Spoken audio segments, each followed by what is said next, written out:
السلام علیکم wears, info with انم میں خوش آمدید۔ Please subscribe my channel, like and share. خواب کی تعبیر۔ خواب میں پانی دیکھنا کیسا ہے؟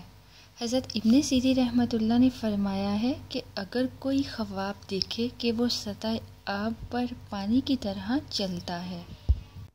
جیسے دریا اور نہر کا پانی ہو، یہ اس کے پاک اعتقاد اور قوت ایمانی کی دلیل ہے، اور اگر صاف اور خوشگوار پانی پیا ہے تو دلیل ہے کہ اس کی عمر دراز اور خوش عیش ہوگا، اور اگر گندلا یا شور پانی پیا ہے تو اس کی تعبیر پہلے کے خلاف ہے، اور اگر دیکھے کہ دریا سے صاف اور اچھا پانی پیتا ہے تو دلیل ہے کہ تمام جہان کا بادشاہ ہوگا۔ حضرت ابراہیم کرمانی رحمۃ اللہ نے فرمایا ہے کہ اگر کوئی خواب میں دیکھے کہ پانی گرم پیتا ہے تو بیماری اور رنج کی دلیل ہے،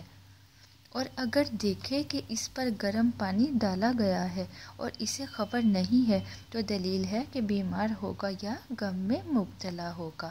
اور اگر خواب میں دیکھے کہ جس گھر میں پانی گرایا ہوا تھا اس کے اندر داخل ہوا ہے تو دلیل ہے کہ غمگین اور متفکر ہوگا، اور اگر پانی کو کتے کی طرح پیے تو دلیل ہے کہ عیش و عشرت سے زندگی گزارے گا۔ حضرت جعفر رحمۃ اللہ نے فرمایا ہے کہ خواب کے اندر پانی میں جانے کی تعبیر 5 وجہ پر ہے: یقین، قوت، مشکل کام، مصاحبت، رئیس شہر کی طرف سے کوئی کام۔